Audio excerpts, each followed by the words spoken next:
So in class 10 when you are talking about oxidation of ethanol, मैं फिर से clear कर रहा हूं, there are multiple reactions in higher section, in 12th class, in JEE section, in NEET section, but in terms of 10th class ethanol oxidation, please ensure yourself कि आज जो हम पढ़ रहे हैं वो आपके NTSC के लिए, ओलंपियाड के लिए अच्छे questions up to 10th level, please mark my words, up to 10th level जो पढ़ा रहा हूं वो बहुत काम का है, ठीक है।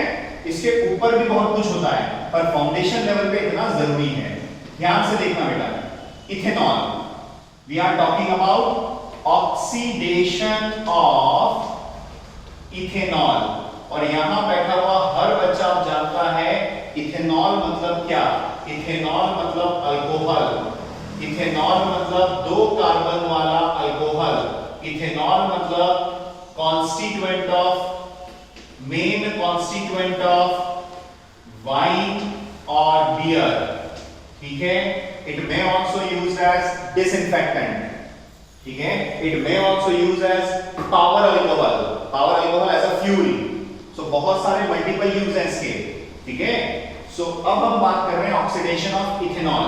इथेनॉल का ऑक्सीडेशन जब बात करेंगे बेटा तो आपको 3 बातें दिमाग में रखना है, ध्यान से समझना। Number 1, number 2, number 3। The first point is uncontrolled oxidation। Uncontrolled oxidation का मतलब है unlimited supply of oxygen, and that is called combustion।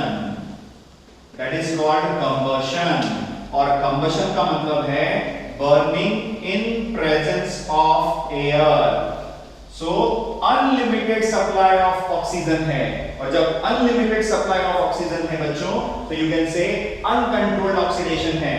कोई भी ऑर्गेनिक कंपाउंड, चाहे इथेनॉल हो, हाइड्रोकार्बन हो, इथेनोइक एसिड हो, कोई सा भी अगर ऑर्गेनिक कंपाउंड अगर अंडर कंबशन जाता है, एयर में उसकी बर्निंग होती है, it will always give CO2, H2O और एनर्जी।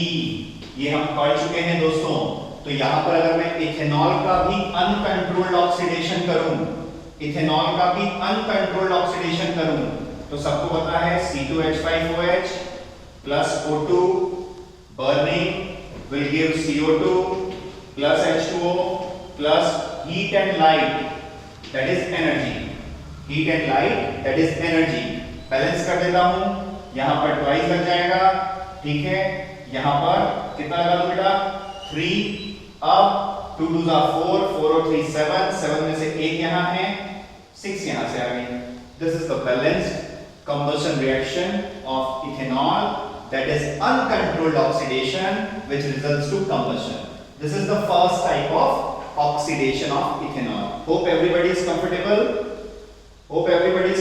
मेरे बच्चों, उतार लीजिए इसको।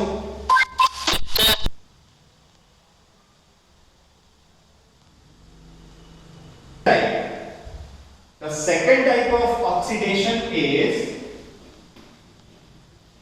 Catalytic oxidation. अभी ध्यान से समझना है क्या होता है, पर इसके 2 टाइप है बेटा। पहला है, मतलब फर्स्ट तो ये हो गया, इसके जो 2 टाइप है उसको मैं सेकंड और थर्ड बोल देता हूं। पहला है माइल्ड ऑक्सीडेशन और दूसरा है स्ट्रॉन्ग ऑक्सीडेशन। अब जितनी डिटेल में ऑक्सीडेशन आप आज पढ़ रहे हो और 10th class student, this is much more than enough, ये सुन लेना। तो अब कैटालिटिक ऑक्सीडेशन नाम लिया तो पहले मुझे कैटलिस्ट के बारे में बताना चाहिए। कैटलिस्ट क्या होते हैं? कैटलिस्ट मतलब those chemicals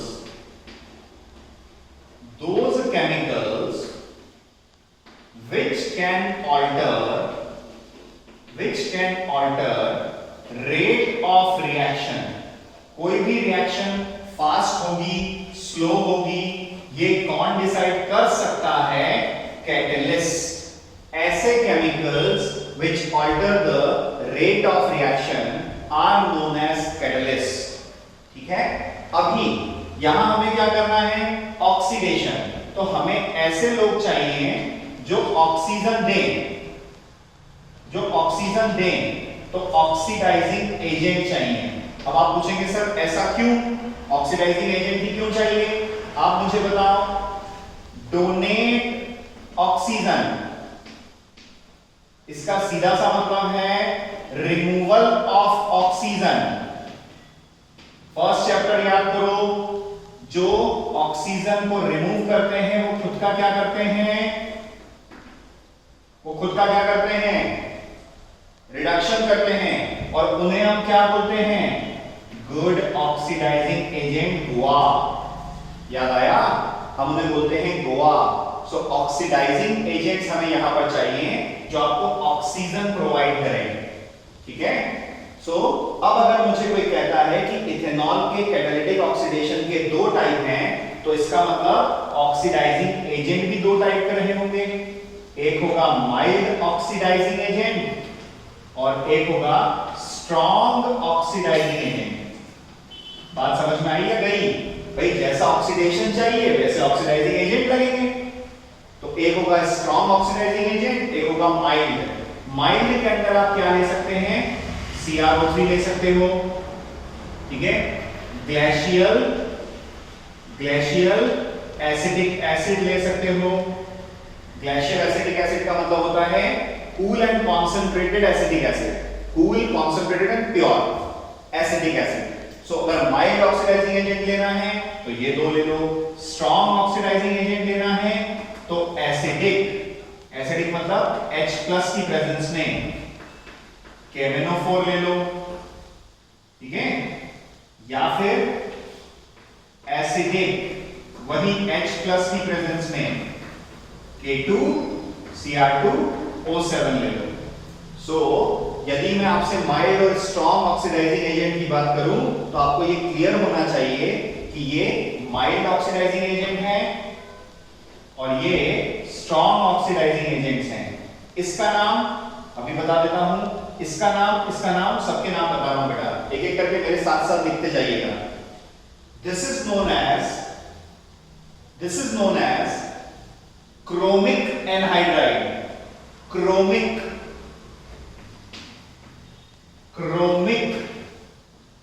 एनहाइड्राइड। ठीक है, the first is chromic anhydride, second is glacial, आपको सबको पता है ये एसिडिक एसिड है या इथेनोइक एसिड है, जो आपको लिखना हो choice is yours, glacial acidic acid और ग्लेशियल इथेनोइक एसिड। ठीक है, this is known as potassium permanganate.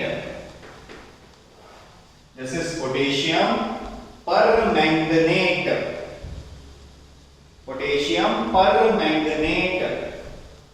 and this one is potassium dichromate,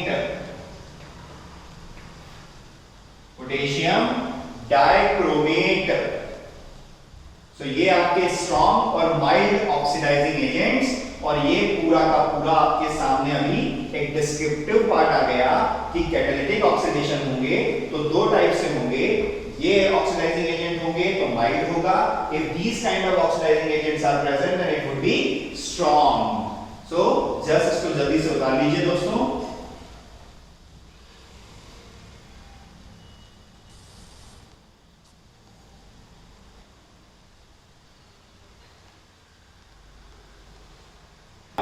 कि माइल्ड ऑक्सीडाइजिंग एजेंट क्या है, हमने ये जान लिया।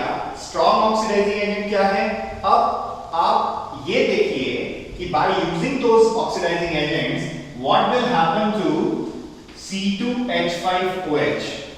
फर्स्ट केस जो एरो पे लिखूंगा उससे आप पहचानेंगे ऑक्सीडेशन का फॉर्मेट कौन सा है, ऑक्सीडेशन का कौन सा फॉर्मेट है, बताइए दोस्तों, माइल्ड है कि स्ट्रॉन्ग है? So this is going to be mild oxidizing agent. So this is mild oxidation. ठीक है। इस माइल्ड ऑक्सीडेशन में जो प्रोडक्ट बनता है वो ये है दोस्तों, CH3CHO plus H2O। This is the product. Means आज के बाद किसी ने आपसे पूछा कि अगर इथेनॉल का माइल्ड ऑक्सीडेशन करोगे तो वो किस में कन्वर्ट होगा, तो इथेनॉल में। किस में कन्वर्ट होगा, इथेनॉल में। मतलब अल्कोहल किस में कन्वर्ट हो रहा है, aldehyde में। Alcohol is converted into aldehyde in mild oxidation. This is the step number 1. But हमारे हिसाब से कौन सा ऑक्सीडेशन है, नंबर 2। नंबर 3 ऑक्सीडेशन अब सबको पता है, बचा ही कौन सा है सर, तो C2H5OH एरो पर KMnO4 H+ acidified KMnO4 सबको पता है।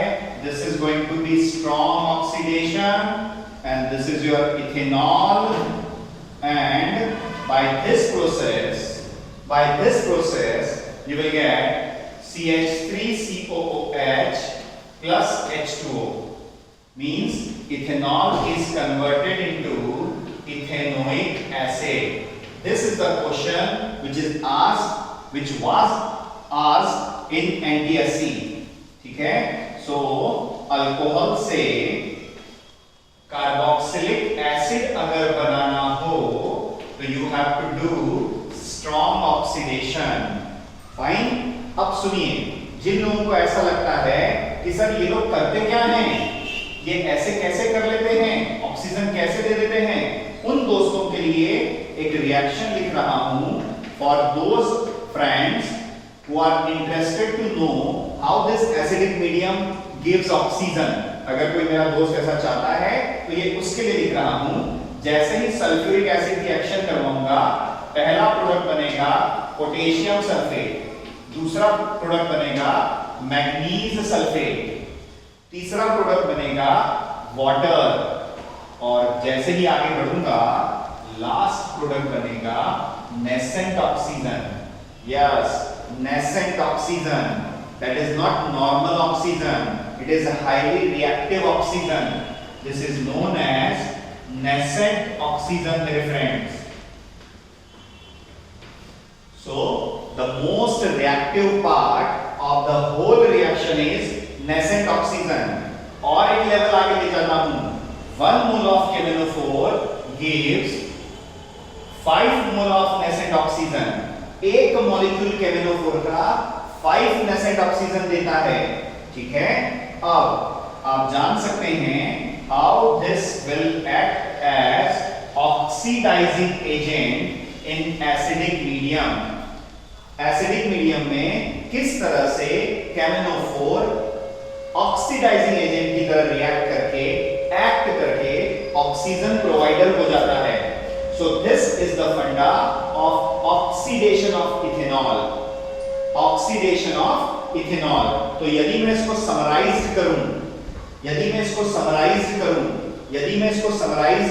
करूंगा, ठीक है दोस्तों। So while compiling the whole oxidation of ethanol at 10th level, एक बात क्लियर कर लीजिए मेरे दोस्तों, आपको सबसे पहले क्या सीखना है, इथेनॉल। पहला ऑक्सीडेशन, दूसरा ऑक्सीडेशन, तीसरा ऑक्सीडेशन। फर्स्ट ऑक्सीडेशन एयर की प्रेजेंस में, सेकंड ऑक्सीडेशन CrO3 की प्रेजेंस में, third oxidation KMnO4 acidic medium की प्रेजेंस में। So what you are getting, CO2 plus water plus energy। What you are getting, CH3CHO plus water। here you will be getting CH3COOH plus water। So अगर मैं complete oxidation at 10th level अगर बात करूं मेरे बच्चों से, तो this is the oxidation of ethanol। सबको पता है this is your mild oxidizing agent, this is your strong oxidizing agent, and this is air, uncontrolled oxidation। ठीक है guys, so hope everyone is now comfortable with the oxidation of ethanol at 10th level, Olympiad level,